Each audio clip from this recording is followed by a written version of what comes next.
So yeah, I thought I'd do a video that's probably not going to be the most comfortable video for me to make, as I'm going to go into a topic that is probably one of the main reasons why I make these videos anonymous, and I'd rather have my identity as anonymous as possible, even though I've come to accept that there's probably parts of my identity out there, but yeah, well, who gives a fuck? I don't really get a lot of views anyway, and that's gonna be women and the dating market.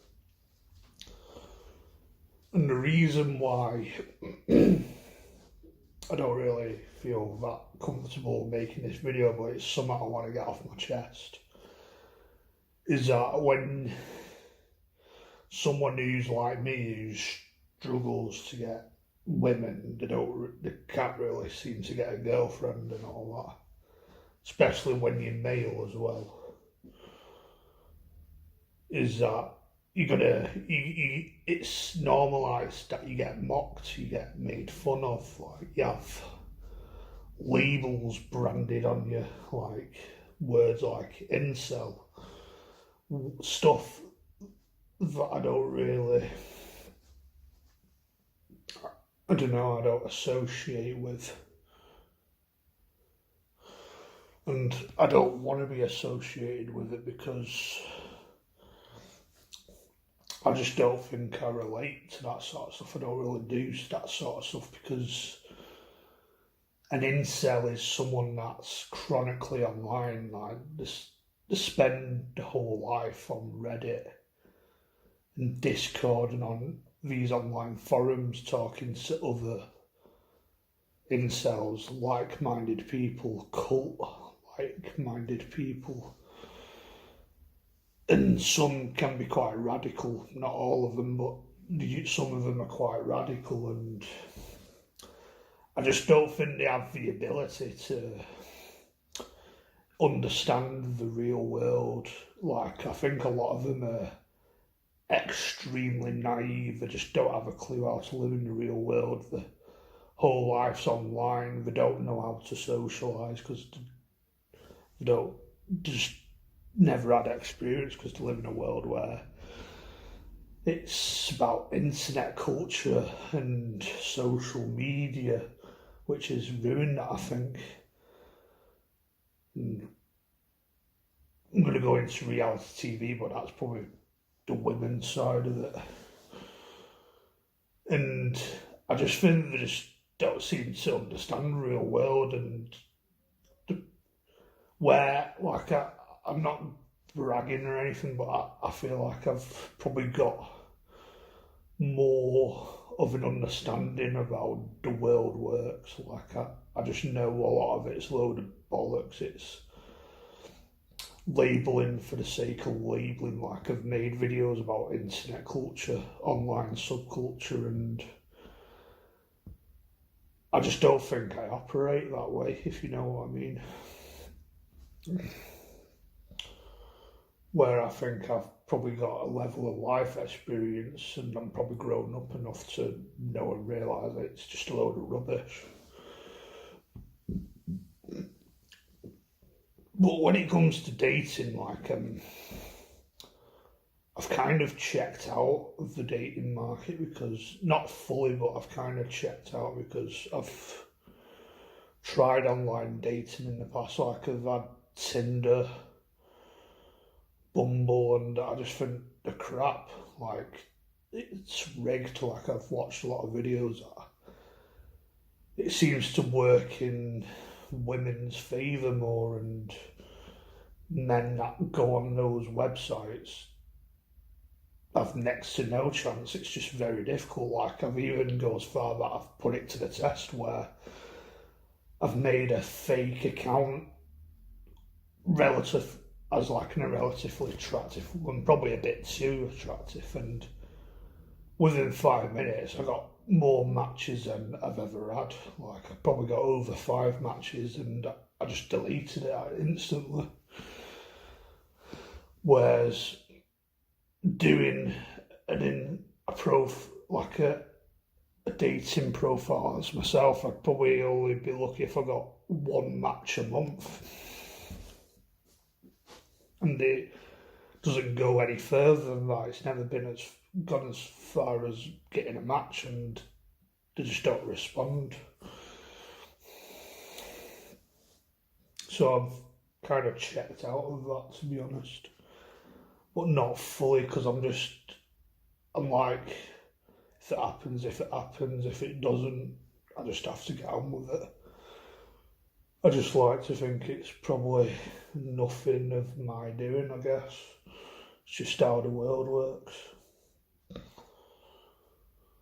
But I think within the last 20 years, 15 years, it's been a huge culture of like the rise of feminism and all that, with like internet culture, social media, meme culture, reality TV, stuff like Love Island, stuff I despise and I think has ruined society, and stuff like the Me Too movement. Like, I think there's such a thing as toxic masculinity where that's been spread within the last 15 years, but I think a silent group of people I think there is something called toxic femininity. I think a lot of people are waking up to that, where, not saying all women, but I think there's a large group of women that are just absolutely fucking vile. Like, they say we put them on a pedestal, but I think some of these women put themselves on a fucking pedestal, to be honest.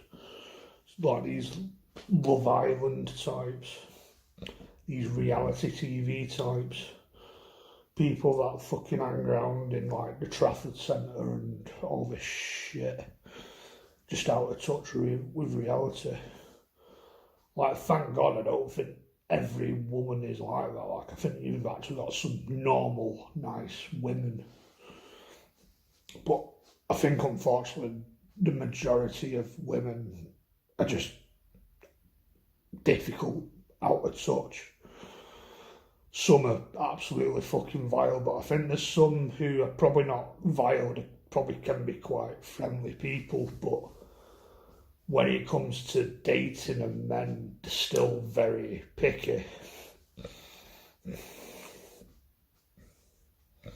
Like, that's just unfortunate, brutal reality and truth of how it is in this world.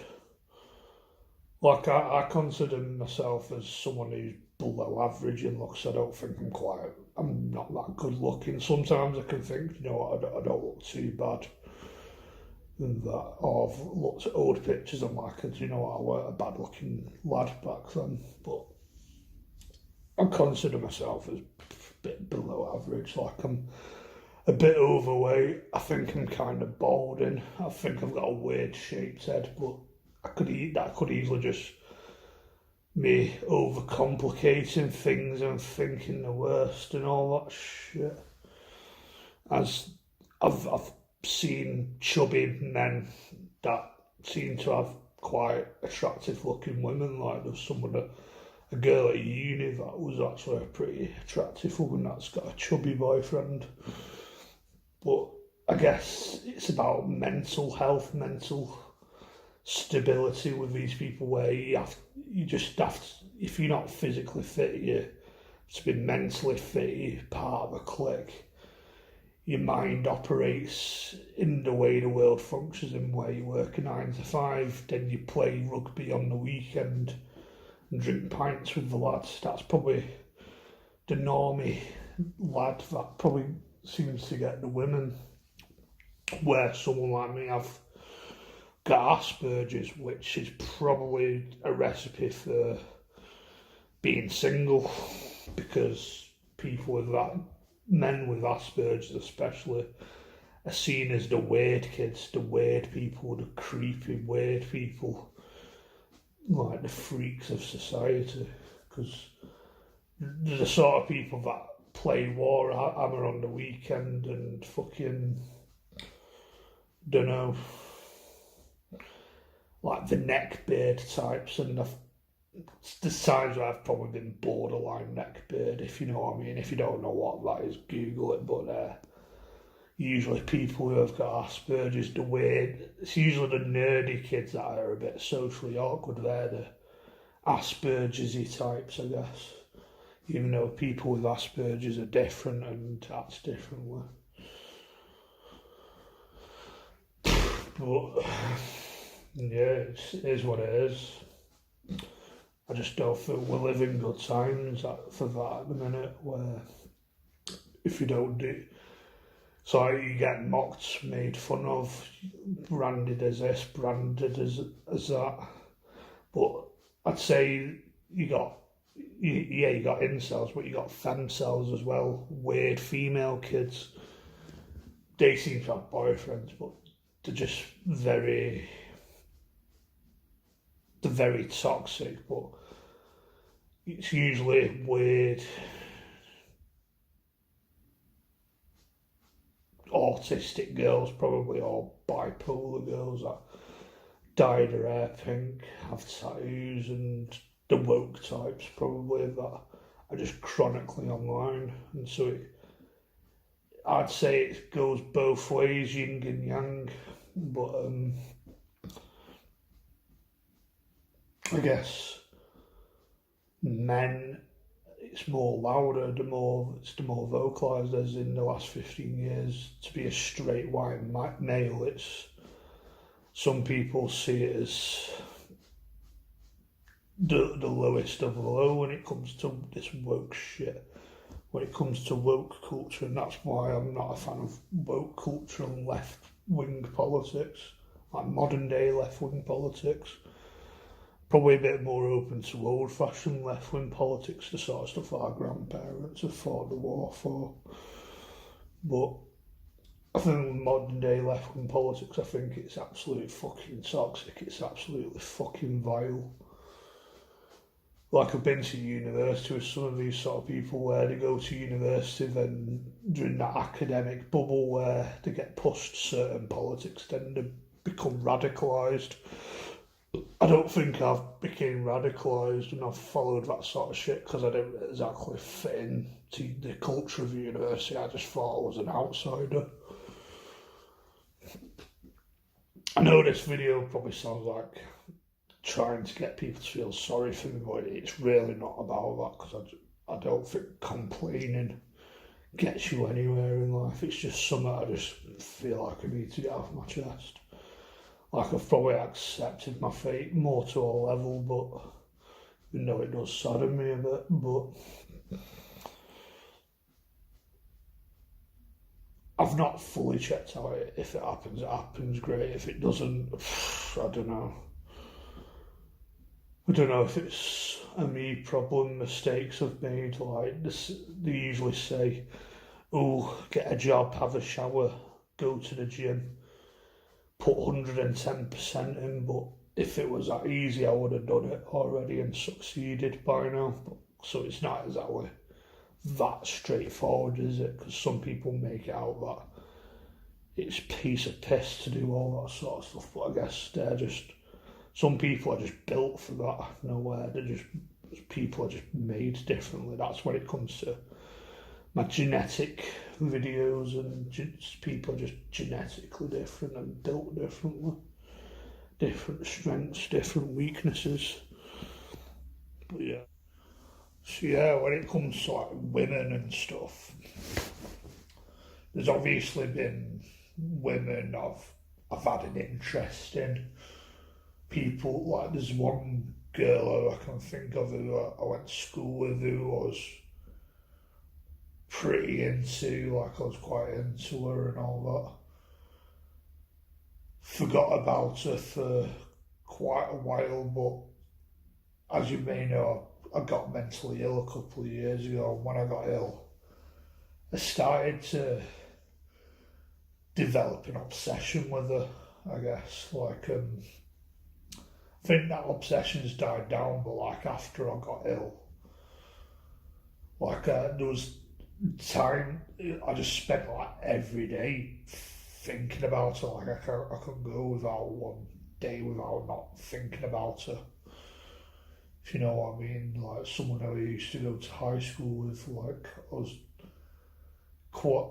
I just developed an obsession with her, and I developed an obsession with a few girls. To be honest, like my dad's friends' daughters, like they're quite bonny girls. It's probably an old-fashioned word, but they're a bit where they've got a bit of personality about them, the bit of character. They seem quite friendly, down to earth girls, and I thought that's kind of what I'm into. Like it doesn't take much for me to fancy someone. Like if they've got a personality and they're genuine and kind and lovely, and they're not so bad on the eye to look at, then I probably fancy them. But yeah, I developed a bit of an obsession with her, to be honest. But I think that obsession's died down a bit. Like she's become a mum and all that, got a boyfriend and everything, lives her own life. I'd say all the best to her. Like I don't hold any grudges or anything. All the best. Like I genuinely hope the best for her. Glad she's happy and stuff, but yeah, trying to move on from that. And there's one girl who I quite like at the minute who's one of my support workers as I'm in supported living, and again, lovely lass, bit of personality, bit of character, seems quite genuine and lovely.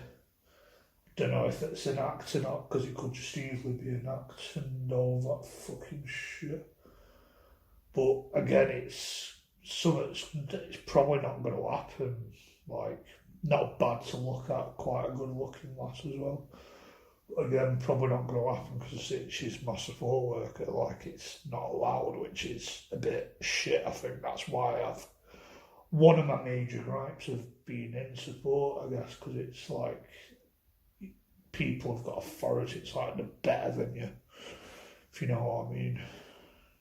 That's how they treat it, but probably out in the league. I think she's taken already, and it's just something I have to accept. That's probably not going to happen. But again, someone that I could probably tell that I'd think would probably be a good fit for me, in my personal opinion.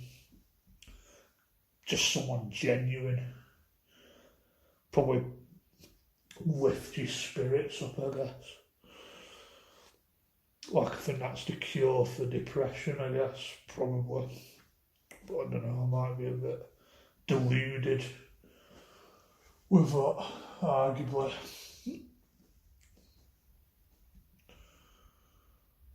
But I don't think she has any mutual feelings. I highly doubt it, to be honest. Something you have to accept. Just harsh reality of it. I think that's when you're in my position, when I'm in support, deemed as vulnerable, I'm unemployed, don't drive. I just think it's not like you got no chance, but you got next to no chance because you're seen as a lower class citizen. You're just disabled, fucking vulnerable class. Disabled, vulnerable, retard class, and I think that's just it's shit. I don't exactly like how my life's turned out, and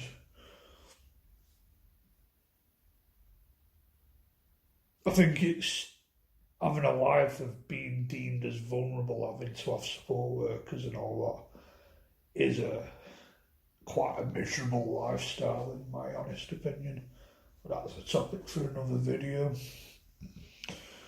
So I think part of the problem with that is that you're deemed as below. And some people just don't seem to get that, and it's just a harsh reality, especially when you're a male. Like, if anything, some people you probably expected to date other retarded girls. Not that I'm not open to that. Like I might be open to someone who's mildly autistic, depends how bad it is, but not someone who's like severely autistic, severely disabled, where they're just going to be a pain in the arse, bring the problems to myself. Going to be a bit of a childlike person, like that's just not what I'm into. Like I'm not limiting myself, if you know what I mean. I guess that's how it feels when you're deemed as disabled and retarded. I think like going on some of these dating apps, I think not all of them, but you can tell with a lot of these girls, like the modern girls, the modern young internet generation, TikTok generation sort of people. I'm not saying all of them, but I think a lot of them, you can just tell, you can read them like a book, like they're probably going to be difficult. Some of them are probably going to be absolutely fucking vile. But not all of them, and some you can just tell they're probably a bit more genuine and lovely, and that's what I'm into. I'm into more genuine people. Genuine fucking girls. People who are real, friendly, genuine, got a bit of personality, a bit of character, bit knows how to have a laugh, bubbly, bonny, I guess. Like that's what I'm into. If you know what I mean, ones that make you feel good, to make you feel good to be around them. You know what I mean? That's what I'm into. Probably, like I honestly think that probably improved depression and mental health and might even make me more confident, I guess. Might make me more functional in the real world, dare to say. I think that might actually be the case if it did happen. Ending up with one of these sort of people. Oh yeah. Well, that's what I'm into, that's my type. I think that's why I liked this girl who I used to go to school with, because she was probably that sort of person, like ticked those sort of boxes. Wasn't a bad looking lass either. I'd say she's a bit average, probably about above average, but I don't think she was that bad. But probably it's more about personality. I just genuinely fell for her, and no one have probably would have liked to have been with her. Like it probably would have been lovely, would have been a nice lifestyle, but wasn't meant to be. And there's probably I don't know, probably a few others there I could say similar. But that's just the curse of having Aspergers and being someone like me, I guess. But yeah, I think that's all I'd say in this video. Might talk more on it in another video. I think that's all I got to say. Catch you in another video. Goodbye.